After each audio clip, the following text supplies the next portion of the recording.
જય શ્રી કૃષ્ણ દર્શક મિત્રો, મારી યુટ્યુબ ચેનલ અમૃતવાણીમાં આપ સૌનું હાર્દિક સ્વાગત છે। આજે આપણે આ વિડીયોમાં સાંભળીશું શ્રીમદ દેવી ભાગવતના મહાત્મ્યની કથા। જો આપને મારો વિડીયો પસંદ આવે તો ચેનલને લાઈક, શેર અને સબસ્ક્રાઇબ કરો, જેથી નવા આવનારા વિડીયોના નોટિફિકેશન તમને મળતા રહે અને મારા વિડીયો આપ સુધી તુરંત પહોંચી શકે। દેવી ભાગવતનો મહિમા। નારાયણમ નમસ્કૃત્યે નરમ ચૈવ નરોત્તમમ દેવી સરસ્વતીમ વ્યાસમ તતો જય મુદિચેત। એકવાર ભગવત ચર્ચાના પ્રેમી એવા ઘણા બધા ઋષિઓ ભેગા મળીને વ્યાસજીના શિષ્ય સૂતજીની પાસે જઈને કહેવા લાગ્યા કે હે સૂતજી, આપના ઘણા બધા વ્યાખ્યાનો સાંભળી અમારી બુદ્ધિ નિર્મળ થઈ ગઈ છે અને શ્રી હરિના ચરણોમાં અમારો અનુરાગ વધ્યો છે। હવે અમારે તે કથા સાંભળવી છે જે પરમ પવિત્ર હોય, જેના પ્રભાવથી મનુષ્ય સહજ રીતે ભક્તિ અને મુક્તિનો અધિકારી બની શકે। તમે અમને ભગવાન શંકરનું દિવ્ય ચરિત્ર અને ભગવાન શ્રી કૃષ્ણની અદ્ભુત લીલાઓ સંભળાવી અને ધન્ય કરી દીધા છે, પરંતુ હવે અમારે આપના મુખ કાળમાંથી મનુષ્યને અનાયાસ રીતે સુનિશ્ચિત રૂપથી ભક્તિ, મુક્તિ અને રિદ્ધિ સિદ્ધિ પ્રદાન કરવા વાળું પુરાણ સાંભળવું છે। સૂતજીએ કહ્યું કે હે ઋષિઓ, તમે ખૂબ ભાગ્યશાળી છો। જગતનું કલ્યાણ કરવાની ઈચ્છાથી તમે આ અતિ ઉત્તમ વાત પૂછી છે। તેથી સંપૂર્ણ શાસ્ત્રોના સારરૂપ જે પ્રસંગ છે તે સ્પષ્ટ રૂપે હું તમારી સામે પ્રસ્તુત કરું છું, તે આપ ધ્યાનપૂર્વક સાંભળો। શ્રીમદ દેવી ભાગવત બધા શાસ્ત્રો અને પુરાણોનો શિરોમણી ગ્રંથ છે। તેની મહાનતા સામે અન્ય પુરાણો, તીર્થો અને વ્રતોની કોઈ ગણના નથી। આ વાત ચોક્કસ છે કે આ પુરાણનું એટલું બધું મહાત્મય છે કે જેને સાંભળવાથી પાપરૂપી વન તરત જ ભસ્મ થઈ જાય છે। પાપ નાશ પામવાથી મનુષ્યને પાપોના ફળ સ્વરૂપ મળનારી વેદના, દુઃખ, શોક તથા ક્લેશ આદિ ભોગવવા પડતા નથી। જેમ સૂર્યનો ઉદય થવાથી અંધકાર નાશ પામે છે, તે જ પ્રમાણે દેવી ભાગવત પુરાણ સાંભળવાથી અજ્ઞાન, ચિંતા આદિ વ્યાધિ તથા કષ્ટ અને વિઘ્નો નાશ પામે છે। શ્રી સૂતજીના મુખારવિંદથી દેવી ભાગવત પુરાણનો આટલો બધો મહિમા સાંભળીને પ્રવચન સાંભળનારાના મનમાં ઘણી બધી ઈચ્છાઓ પ્રગટ થઈ અને તેમણે પુરાણને લગતા કેટલાક પ્રશ્નો પૂછ્યા। દેવી ભાગવત પુરાણનો ઇતિહાસ। તેથી સૂતજીએ કહ્યું કે મહર્ષિ પારાશરના વીર્ય અને દેવી સત્યવતીના ઉદરથી ઉત્પન્ન થયેલા શ્રી વેદ વ્યાસજીએ તે સમયના મનુષ્યોને ધ્યાનમાં રાખીને સર્વપ્રથમ વેદોનું 4 ભાગોમાં વિભાજન કરીને તેમના શિષ્યોને ભણાવ્યા। પછી તેમણે વેદ જ્ઞાન માટે અનધિકૃત તથા અલ્પ જ્ઞાન ધરાવતા મનુષ્યોના કલ્યાણની કામના માટે અને તેમને ધર્મ સાધનામાં પ્રવૃત્ત રાખવા માટે 18 પુરાણો અને મહાભારતની રચના કરી હતી। હે ઋષિઓ, મારા પરમ પૂજ્ય ગુરુદેવ શ્રી વેદ વ્યાસજીએ 17 પુરાણોના પ્રચારનું કામ તો મને સોંપ્યું, પરંતુ ભોગ અને મોક્ષ આપનારું દેવી ભાગવત પુરાણ તેમણે સ્વયં જન્મેજયને સંભળાવ્યું હતું। જન્મેજયના પિતા પરીક્ષિતને તક્ષક નાગ કરડ્યો હતો અને પરીક્ષિતે પોતાના આત્મકલ્યાણ માટે શ્રીમદ દેવી ભાગવત સાંભળ્યું હતું। પરીક્ષિતે સતત 9 દિવસ સુધી વિધિપૂર્વક ભગવતીનું પૂજન કર્યું હતું અને વ્યાસજીના મુખારવિંદથી જગદંબાનો મહિમા વર્ણવતું દેવી ભાગવત પુરાણ 9 દિવસ સાંભળ્યું હતું। તેના ફળ સ્વરૂપ તેમણે દેવીનું પરમધામ પ્રાપ્ત થયું। પિતાજીને પરમધામ પ્રાપ્ત થયું તે જોઈને જન્મેજય રાજાને અત્યંત હર્ષ થયો। તેમણે વેદ વ્યાસજીને પ્રસન્ન કરી 18 પુરાણોમાં સર્વોત્તમ એવું દેવી ભાગવત પુરાણ સંભળાવવા માટે રાજી કરી લીધા હતા। શ્રી કૃષ્ણ તથા પ્રસેનજીતની કથા। દ્વારકામાં ભોજવંશનો રાજા સત્રાજીત રહેતો હતો। તેણે સૂર્યની આરાધના કરી તેમની પાસેથી સ્યમંતક નામનો અતિ દૈદીપ્યમાન મણિ પ્રાપ્ત કર્યો હતો। આ મણિને ધારણ કરવાથી સત્રાજીત સાક્ષાત સૂર્યની માફક દેખાતો હતો। એકવાર જ્યારે યાદવોએ શ્રી કૃષ્ણને કહ્યું કે ભગવાન સૂર્ય તેમને મળવા આવે છે, ત્યારે શ્રી કૃષ્ણે તેમનો ભ્રમ દૂર કરવા માટે બતાવ્યું કે આવનાર સૂર્ય નથી પણ સ્યમંતક મણિધારી સત્રાજીત છે। આ મણિનો પ્રભાવ એવો હતો કે તે પ્રદેશમાં કોઈ પણ પ્રકારની માનુષી અથવા દેવી આપતીનું કોઈ ચિહ્ન જોવા મળતું ન હતું। તે મણિ ધારણ કરનારને દરરોજ 8 કિલો સુવર્ણ આપતું હતું। આ દિવ્ય મણિને પ્રાપ્ત કરવાની ઈચ્છાથી શ્રી કૃષ્ણએ પણ પ્રગટ કરેલી, પણ સત્રાજીતે તેનો ઇનકાર કર્યો હતો। એક દિવસ સત્રાજીતનો ભાઈ પ્રસેનજીત તે મણિ ગળામાં ધારણ કરીને ઘોડા ઉપર સવાર થઈ મૃગયા માટે વનમાં ગયો હતો। ત્યાં દુર્ભાગ્યવશ ઘોડા સાથે પ્રસેનજીતને એક સિંહે મારી નાખ્યો। સંજોગ અનુસાર જાંબવત ઋષિએ તે સિંહને મારી તેની પાસેથી મણી લઈ ગુફામાં ચાલ્યો ગયો. જાંબવતનો છોકરો આ મણીને રમકડું સમજીને રમવા લાગ્યો હતો. આ બાજુ દ્વારકામાં એવી વાત ફેલાઈ ગઈ કે સત્રાજીતે મણી આપવાનો ઇનકાર કર્યો, એટલે શ્રી કૃષ્ણે તેના ભાઈનો વધ કરાવ્યો અને મણીને પોતાને કબજે કરી લીધો. શ્રી કૃષ્ણ આવા ખોટા આરોપ સાંભળી દુઃખી અને ચિંતિત થઈ ગયા. તેમણે સાચી હકીકત શોધવાનું નક્કી કર્યું અને તે માટે તેઓ પ્રસન્નજીતની શોધમાં નીકળી પડ્યા હતા. શ્રી કૃષ્ણ પોતાના સાથીઓની સાથે વનમાં પહોંચી ગયા. ત્યાં તેમણે ઘોડા સાથે પ્રસન્નજીત અને તેમની પાસે એક સિંહને મરેલો જોયો. વળી ત્યાં એક રીંછના પગના પગલાના નિશાન જોયા. તે નિશાન ગુફાની અંદર જતા હતા. આ દ્રશ્ય જોઈને શ્રી કૃષ્ણે અનુમાન કર્યું કે રીંછે સિંહનો વધ કર્યો છે અને મણી રીંછની પાસે જ હોવો જોઈએ. શ્રી કૃષ્ણે પોતાના સાથીદારોને બહાર પ્રતીક્ષા કરવાનું કહી પોતે સ્વયં ગુફામાં દાખલ થયા. શ્રી કૃષ્ણના સાથીદારોએ ઘણા દિવસ સુધી તેમની બહાર રાહ જોઈ. અંતે નિરાશ થઈ તેઓ ઘરે પાછા ફર્યા. તેમણે શ્રી કૃષ્ણનો નાશ થયો હોય તેવા સમાચાર ફેલાવી દીધા. શ્રી કૃષ્ણ પાછા ફર્યા નહીં, તેથી વસુદેવ વ્યથિત થઈ ગયા. તેવા સમયે દેવર્ષિ નારદનું આગમન થયું. તેમણે પુત્રની ચિંતાથી આકુળ વ્યાકુળ થયેલા વસુદેવને દેવી ભાગવત પુરાણ સાંભળવાની સલાહ આપી. વસુદેવે જગદંબાનો મહિમા વર્ણવતા કહ્યું કે જ્યારે કંસે અમારા 6 પુત્રોને મારી નાખ્યા ત્યારે અમે બંને પતિ પત્ની ખૂબ જ અસંતુલિત થઈ ગયા હતા. ત્યારે મેં આપણા કુળ પુરોહિત મહર્ષિ ગર્ગને બોલાવીને મારા દુઃખોની નિવૃત્તિનું કારણ પૂછ્યું. ત્યારે ગુરુદેવે મને દેવી ભાગવતનું પારાયણ કરવાનું કહ્યું. મેં તેમને નિવેદન કર્યું કે અમારા માટે કારાગરમાં વિધિ વિધાનથી આ પવિત્ર પુરાણનું પારાયણ કરવું સંભવ નથી, એટલે તમે અમારા વતી આ અનુષ્ઠાન કરવાની કૃપા કરો. મારી પ્રાર્થના સ્વીકારી ગર્ગ મુનિ વિંધ્યાચલમાં જઈને બ્રાહ્મણો સાથે દેવીનું આરાધન કર્યું અને વિધિપૂર્વક દેવી ભાગવતનું 9 દિવસનું પારાયણ કર્યું. પાઠનું સમાપન થયા બાદ મુનીશ્વરે આવી મને બતાવ્યું કે દેવીએ પ્રસન્ન થઈને આકાશવાણી કરી છે. મારી પ્રેરણાથી વિષ્ણુ નારાયણ ભૂમિનો ભાર હળવો કરવા માટે વસુદેવ દેવકીના ઘેર અવતાર ધારણ કરશે. વસુદેવે આ બાળકને નંદ યશોદાની પાસે પહોંચાડી દેવો અને તે સમયે ત્યાં પેદા થયેલી યશોદાની પુત્રી લાવીને કંસને સોંપી દેવી. કંસ આ બાળકીને જેવી પૃથ્વી ઉપર પછાડશે કે તરત તે બાળકી કંસના હાથમાંથી છૂટી દિવ્ય શરીર ધારણ કરી મારા અંશરૂપ લોક કલ્યાણ માટે વિંધ્યાચલ ઉપર નિવાસ કરશે. ગર્ગ મુનિના મુખથી દેવીનું વરદાન સાંભળી પત્ની સાથે હું ખૂબ પ્રસન્ન થયો. ગર્ગ મુનિના કહ્યા પ્રમાણે જ બધી ઘટનાઓ બની અને હું મારા પુત્ર શ્રી કૃષ્ણને સુરક્ષિત જગ્યાએ મૂકી આવ્યો. આ બધી હકીકત જણાવી વસુદેવજીએ નારદજીને કહ્યું કે દેવર્ષિ, દેવીના મહિમા વિશે હું ત્યારથી જ પ્રભાવિત થયો છું. મારા સૌભાગ્યને લીધે જ અહીં તમારું આગમન થયું છે. હવે મારી એ જ પ્રાર્થના છે કે આપ દેવી ભાગવત પુરાણ સંભળાવવાની કૃપા કરો. નારદજીએ પ્રસન્ન થઈ મનથી નવાહન પારાયણ કર્યું. વાસુદેવે કથા સમાપ્તિના 9મા દિવસે ગ્રંથ અને વાચક નારદજીનું પૂજન કર્યું. આ બાજુ માતાજીની કૃપાથી જ્યારે શ્રી કૃષ્ણ ગુફામાં દાખલ થયા હતા ત્યારે તેમણે જોયું કે રીંછનો બાળક મણી સાથે રમતો હતો. જેવો શ્રી કૃષ્ણ તે બાળક પાસેથી મણીને છીનવ્યો કે તરત જ તે બાળક તથા ધાત્રીના રડવાનો અવાજ સાંભળી જાંબવત ત્યાં આવી પહોંચ્યો અને શ્રી કૃષ્ણ સાથે યુદ્ધ કરવા લાગ્યો. આ બંને વચ્ચેનું યુદ્ધ 27 દિવસ સુધી ચાલતું રહ્યું હતું. તેમાં જાંબવત કૃશ ઘરડો થતો ગયો અને શ્રી કૃષ્ણ દેવી કૃપાથી નિરંતર શક્તિશાળી બનતા ગયા. છેવટે શ્રી કૃષ્ણે જાંબવંતને હરાવી દીધો હતો. માતાજીની કૃપાથી જાંબવંતને પૂર્વ જ્ઞાન થયું. તેણે ત્રેતા યુગમાં રાવણનો વધ કરવા વાળા શ્રીરામને જ દ્વાપરના શ્રી કૃષ્ણનો અવતાર જાણી ભગવાનને પ્રણામ કર્યા અને પોતાનાથી અજ્ઞાનમાં થયેલ અપરાધ બદલ ક્ષમા યાચના માંગી. જાંબવતે મણીની સાથે સાથે પોતાની પુત્રી જાંબવંતીને પણ શ્રી કૃષ્ણને સમર્પિત કરી અને તેમને પ્રસન્ન કર્યા હતા. આ બાજુ મથુરામાં કથા સમાપ્તિના દિવસે વસુદેવજીએ બ્રાહ્મણોને ભોજન કરાવીને આશીર્વાદ લઈ રહ્યા હતા. ત્યાં જ શ્રી કૃષ્ણ મણી સાથે અને પત્ની સાથે ત્યાં આવી પહોંચ્યા. શ્રી કૃષ્ણને જોઈ બધા રાજી થઈ ગયા. વાસુદેવજી અને દેવકીએ તો હર્ષના આંસુથી પોતાના આંખના તારાનું સ્વાગત કર્યું અને ભગવતીનો આભાર વ્યક્ત કર્યો.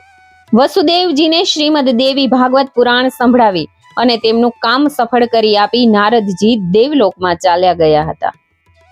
અગત્ય અને સ્કંદનો સંવાદ. દેવી મહિમા વર્ણવતું એક પ્રાચીન આખ્યાન સંભળાવતા સુતજી બોલ્યા કે તપોધન મહર્ષિઓ એકવાર મહાત્મા અગસ્ત્ય કુમાર કાર્તિકેય પાસે જઈ તેમને પ્રણામ કર્યા અને તેમની પાસેથી શાસ્ત્રની ચર્ચા સાંભળી. કુમારે ઋષિવરને વારાણસી, મણિકર્ણિકા તથા ગંગાદી તીર્થોનું મહત્વ વિસ્તારથી કહી સંભળાવ્યું, પરંતુ શ્રોતાગણ ઋષિઓને તેનાથી સંતોષ ન થયો. અગસ્ત્યજીએ કુમારને દેવી ભાગવત પુરાણનો મહિમા અને તેની પારાયણની વિધિ જણાવતા અનુરોધ કર્યો. સ્કંદજીએ કહ્યું કે હે મહાત્મન, ભગવતી જગત જનનીના મહિમાનો કોઈ અંત નથી. દેવીની કૃપાથી જ તેમની મહિમાનું વર્ણન કરવા માટે કોઈ વ્યક્તિ સમર્થ ન બની શકે. હું તમને દેવીનો મહિમા વર્ણવતું એક આખ્યાન સંભળાવું છું. સુધુમ્નની પુંસ્તવ પ્રાપ્તિની કથા.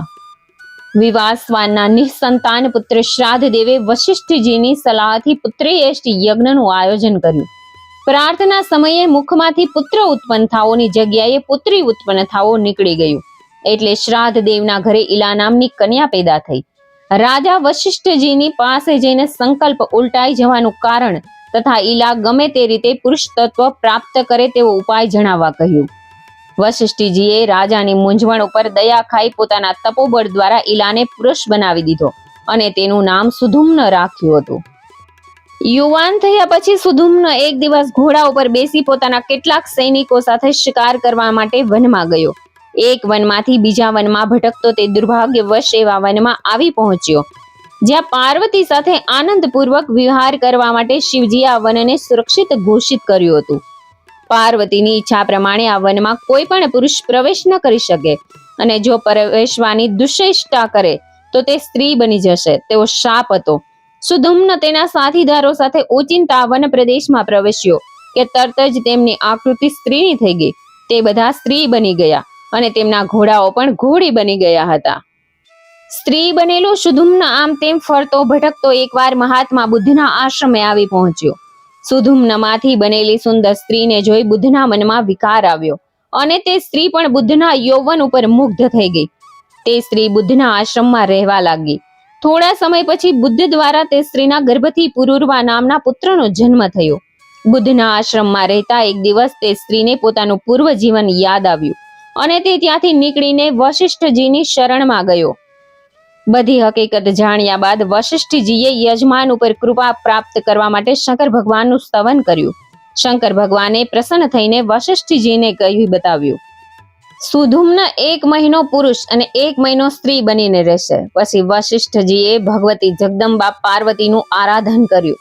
પાર્વતીજીએ પ્રસન્ન થઈને કહ્યું, તમે સુધુમ્નના ઘેર જઈને મારી પૂજા કરી મારું શ્રીમદ દેવી ભાગવત પુરાણ 9 દિવસ સુધી સુધુમ્નને સંભળાવો. તે સાંભળવાથી સુધુમ્ન તરત જ કાયમને માટે પુરુષ બની જશે. વશિષ્ઠજીએ પાર્વતીજીને પ્રણામ કરી તેમનો આભાર વ્યક્ત કર્યો. પછી સુધુમ્નના ઘેર આવી આસો મહિનાના શુક્લ પક્ષમાં રાજા પાસે ભગવતી જગદંબાની પૂજા કરાવી. શ્રીમદ દેવી ભાગવત પુરાણ સંભળાવવાનો પ્રારંભ કર્યો. નવરાત્રીમાં થયેલી આ બધી વિધિથી દેવી પ્રસન્ન થઈ અને તેનાથી સુધુમ્ન હંમેશને માટે પુરુષ બની ગયો. પછી વશિષ્ઠજીએ તેનો રાજ્ય અભિષેક કરીને રાજગાદી ઉપર બેસાડ્યો. ઋત્વાક મુનિના ભ્રષ્ટ પુત્રની સુધરવાની કથા. અગસ્ત્યજીને દેવી ભાગવત પુરાણની મહિમા વર્ણવતું એક બીજું પ્રાચીન આખ્યાન સંભળાવતા કાર્તિક સ્વામી કહે છે કે હે ઋષિવર, ભગવતીની મહિમા અવર્ણનીય છે. હું તમને એક અદ્ભુત પ્રસંગ સંભળાવું છું. ઋત્વાક નામના એક અસાધારણ બુદ્ધિમાન મુનિને ત્યાં ઉચિત સમયે પુત્રનો જન્મ થયો. તે નિમિત્તે ઉત્સવ કરવામાં આવ્યો. આ મુનિએ તે પુત્રના જાત કર્મ, ચૂડા કર્મ તથા ઉપનયન વગેરે દરેક સંસ્કાર શાસ્ત્રોક્ત વિધિ પ્રમાણે કરાવ્યા. છતાં દુર્ભાગ્ય આ ઋષિનો પુત્ર કુપુત્ર નીકળ્યો. પોતાના છોકરાના કુકર્મો જેવા કે કોઈ મહાત્માને વગર કારણે હેરાન કરવા, કોઈનું ધન લૂંટી લેવું, કોઈની છોકરીને બળજબરીથી ઉઠાવી લાવી જેવા કાર્યો જોઈ કુપુત પુત્રના પિતા હોવું પોતાનું દુર્ભાગ્ય ગણવા લાગ્યા હતા. આનાથી દુઃખી થઈ ઋત્વાક ગર્ગ મુનિની પાસે ગયા અને તેમને ઉત્તમ કુળમાં આવો દુરાચારી પુત્ર કેમ થયો તેનું કારણ પૂછવા લાગ્યા. મુનિએ ધ્યાન લગાવીને કહ્યું કે આ બાળકનો જન્મ અશુભ સમયમાં થયો છે. અશુભ સમયમાં પુત્ર જન્મ થવાથી તમને દુઃખી કરવાનો તેનો સ્વભાવ બની ગયો છે. હે મુનિવર, આ દુઃખને દૂર કરવા તમે ભગવતી દુર્ગાની આરાધના કરો. આમ કરવાથી ઋત્વાકમાં ઘણો ફેરફાર થઈ ગયો. તેનો દુરાચારી પુત્ર સારા રસ્તે ચાલવા લાગ્યો હતો. દુર્દમના પુત્રની મનુ બનવાની કથા. ઋત્વાકના પુત્રનો જન્મ રેવતી નક્ષત્રમાં થયો હતો. પુત્રના દુરાચાર માટે રેવતી નક્ષત્રને જવાબદાર ગણતા ઋત્વાક મુનિએ તેને પૃથ્વી પર પડવાનો શાપ આપ્યો હતો. તે જ સમયે રેવતી આકાશમાંથી તૂટીને કુમુદગીરી પર્વત ઉપર આવીને પડી. તે પર્વત પર રહેલા એક વૃક્ષ પર રેવતી નક્ષત્રનું જે તેજ પડ્યું તેમાંથી એક રૂપવતી કન્યા ઉત્પન્ન થઈ. આ કન્યાને પોતાના આશ્રમમાં લાવી ઋત્વાકે તેને પોતાની પુત્રીની જેમ પાલન પોષણ કર્યું. તે કન્યા યુવતી બની ગઈ. ત્યારે ઋષિને તેના માટે યોગ્ય વરની ચિંતા થતા તેણે અગ્નિદેવની ઉપાસના કરી. અગ્નિદેવે પ્રગટ થઈને કહ્યું કે બળવાન અને તેજસ્વી રાજા દુર્દમ આ કન્યાના પતિ થશે. થોડા જ દિવસોમાં શિકાર કરવા નીકળેલા કાલિંદી અને પ્રિયવ્રત રાજાનો પુત્ર દુર્દમ સંયોગવશ ઋત્વાક ઋષિના આશ્રમમાં આવી પહોંચ્યો. મુનિએ તે રાજાને પોતાની પુત્રી સાથે લગ્ન કરવાનું કહ્યું અને તે માટે અગ્નિદેવનો પણ આદેશ છે તેવું જણાવ્યું. રાજાએ મુનિ અને અગ્નિદેવના વચનને માન આપીને રેવતી સાથે લગ્ન કરી લીધું. ઋત્વાકે દુર્દમ પર પ્રસન્ન થઈને વર માંગવાનું કહ્યું. ત્યારે તેણે રેવતીના ઉદરથી મન્વંતરના સ્વામી મનુ ઉત્પન્ન થાય તેવી ઈચ્છા પ્રગટ કરી. મુનિએ કહ્યું કે રાજન, જો તમારી આવી ઈચ્છા છે તો આપ શ્રીમદ દેવી ભાગવત પુરાણનું 9 દિવસનું નવાહન પારાયણ કરો. તમારી ઈચ્છા જરૂર પૂરી થશે. રાજાએ પોતાના નગરમાં આવી પોતાની પત્ની સાથે નવરાત્રીમાં દેવી ભાગવત પુરાણની કથા લોમસ મુનિ પાસેથી સાંભળી. કથા સમાપ્તિના દિવસે રાજાએ પ્રસન્નતાપૂર્વક પુરાણ ગ્રંથ અને કથાવાચકની પૂજા કરી. કુમારિકાઓને ભોજન દક્ષિણાથી ખુશ કર્યા. ભગવતીની કૃપાથી રાણી ગર્ભવતી થઈ અને યોગ્ય સમયે પુત્રને જન્મ આપ્યો. તે બાળક સર્વ વિદ્યાઓમાં સર્વશ્રેષ્ઠ બન્યો. ભગવતીના આદેશથી બ્રહ્માજીએ તેને રેવત મનુના રૂપમાં 5મા મન્વંતરનો સ્વામી બનાવ્યો. અગસ્ત્ય મુનિ સ્કંદજીના મુખથી શ્રીમદ દેવી ભાગવત પુરાણનું 9 દિવસનું પારાયણ અને દેવી પૂજનનું મહત્વ સાંભળી કૃત્ય થઈ ગયા અને સ્કંદજીને પ્રણામ કરી પોતાના આશ્રમમાં પાછા ફર્યા. શ્રીમદ દેવી ભાગવત પુરાણની શ્રવણ વિધિ.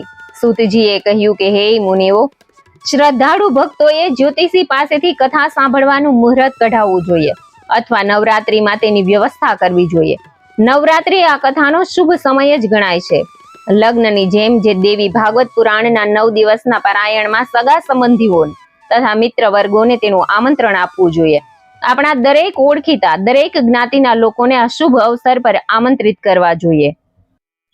જ્યાં કથા બેસાડવાની હોય તે જગ્યાની ધરતીને સાફ કરી છાણથી લીપીને પવિત્ર બનાવવી જોઈએ. ત્યાં સુંદર મંડપ બાંધવો તથા કેળના સ્તંભ રોપવા જોઈએ. મંડપની ઉપર ઘુમટ આકારનો ચંદરવો લગાવી દેવીના ચિત્રવાળી ધજા ફરકાવવી જોઈએ. શાસ્ત્રોના જ્ઞાતા, દેવી ઉપાસક, લોભ વગરના, આચારશીલ, સંયમી, ઉદાર, સમસ્યા નિવારણમાં સમર્થ તથા કુશળ વક્તા એવા બ્રાહ્મણને કથા વાચન માટે લાવવા જોઈએ. પ્રાતઃ કાળમાં સ્નાનાદિ કાર્યોથી પરવારી સ્વચ્છ વસ્ત્ર ધારણ કરી કળશની સ્થાપના કરવી જોઈએ. ગણેશ, નવગ્રહ, યોગિની, માતૃકા, ક્ષેત્રપાલ, બટુક, તુલસી, વિષ્ણુ તથા શંકર આદિની પૂજા કરી ભગવતી જગદંબાની આરાધના કરવી જોઈએ. ષોડશોપચારથી દેવીની પ્રતિમાનું પૂજન અર્ચન કરી દેવી ભાગવત પુરાણ ગ્રંથનું પૂજન કરો તથા કોઈ પણ વિઘ્ન વગર પૂરી થાય તે માટે ભગવતીની મદદ અને કૃપાની યાચના કરવી જોઈએ. દક્ષિણાને પ્રણામ કરી સ્તુતિ કરવી જોઈએ. પછી એક ચિતે કથા સાંભળવી જોઈએ. કથા ચાલતી હોય તે દિવસોમાં શ્રોતા તથા વક્તાએ હજામત તથા મુંડન ન કરાવવું જોઈએ. તેમણે જમીન પર સૂવું, બ્રહ્મચર્યનું પાલન કરવું, સાત્વિક ભોજન, સંયમી શુદ્ધ આચરણ તથા અહિંસાશીલ રહેવું જોઈએ. ડુંગળી, લસણ, માંસ, દારૂ તથા મસૂર આદિ તામસ પદાર્થોનું સેવન નુકસાનકારક છે. 9મા દિવસે વ્રતનું ઉત્થાપન કરતી વખતે શ્રોતાએ પુસ્તક તથા વક્તાની પૂજા કરવી જોઈએ. બ્રાહ્મણો તથા કુમારિકાઓને ભોજન કરાવવું જોઈએ. દેવી ભાગવત પુરાણનો ગ્રંથ વક્તા બ્રાહ્મણને દાનમાં આપવો જોઈએ અને દક્ષિણાથી બ્રાહ્મણને સંતુષ્ટ કરી વિદાય કરવા જોઈએ. આ મુજબની વિધિ પ્રમાણે નિષ્કામ ભાવથી દેવી ભાગવત પુરાણનું પારાયણ કરનારને મોક્ષપદ તથા સકામ ભાવથી પારાયણ કરનારની બધી ઈચ્છા નિશ્ચિત રૂપથી પ્રાપ્ત કરે છે. શ્રીમદ દેવી ભાગવત વાંચવા સાંભળવાનો સમય. સૂતજીએ કહ્યું કે દેવી ભાગવતની પુણ્ય કથા શ્રદ્ધાળુ શ્રોતાઓને રિદ્ધિ સિદ્ધિ આપે છે. એક દિવસ, અડધો દિવસ, દિવસનો ચોથો ભાગ કે ઘડીક વાર શ્રદ્ધાપૂર્વક ભગવતીની દિવ્ય કથાથી શ્રોતાઓની દુર્ગતિ થતી અટકે છે. મનુષ્ય બધા યજ્ઞો, તીર્થો અને દાનનું ફળ દેવી ભાગવત પુરાણને એકવાર સાંભળવાથી જ પ્રાપ્ત કરી લે છે. સતયુગ, દ્વાપર અને ત્રેતામાં ઘણા સારા ધર્મ કર્મ છે, પણ કળિયુગમાં તો અલ્પ આયુષ્યવાળા લોકોના કલ્યાણ માટે તથા તેમના ઉદ્ધાર માટે વ્યાસજીએ પુરાણ નામનું અમૃત રસ ઉત્પન્ન કર્યું છે. અમૃત પીવાથી કેવળ એકલો વ્યક્તિ જ અજર અમર થાય છે, પરંતુ દેવી ભાગવત પુરાણ કથારૂપી અમૃતનું પાન કરવાથી વ્યક્તિના કુળનો પણ ઉદ્ધાર થાય છે.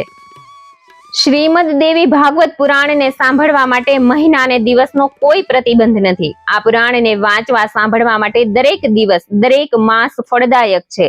આસો, ચૈત્ર, માગશર, અષાઢ તથા બંને નવરાત્રીમાં આ પુરાણ વાંચવું કે સાંભળવું ઘણું ફાયદાકારક છે.